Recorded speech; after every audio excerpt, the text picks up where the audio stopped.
জুলুম খুব কঠিন। এই ছেলে, এখন বলি তোমরা বাপ বেটা দুইজনই কুকুর শ্রীগালের চেয়ে খারাপ। এবার কিভাবে? তোমার শ্বশুর কাছে টাকা নিয়েছো কেন? যৌতুক নিলে কেন?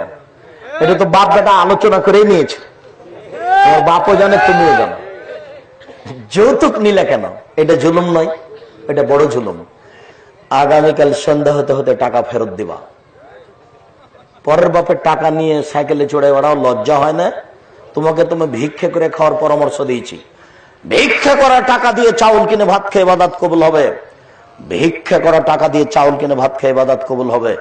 শ্বশুরের কাছে টাকা নিয়ে ওই টাকা দিয়ে চাউল কিনে ভাত খেয়ে ইবাদত কবুল হবে না। ওটা জুলুম। টাকা ফেরত দিতে হবে, তারপরে কোনো কথা। আব্দুর রাজাক সাহেব, আমার শ্বশুর খুশি হয়ে মোটরসাইকেল দিয়েছে। তোমার শ্বশুর ফকিরকে খুশিয়ে দিতে পারে না? ফকিরকে দিয়ে দিতে বলিও তো তোমার শ্বশুরকে, যে আব্বা থেকে আমাকে লাগবে না, ফকিরটাকে মোটরসাইকেলটা দিয়ে দেবে। দেখি দেয় কিনা। পাগল পেয়েছো ধর্মকে?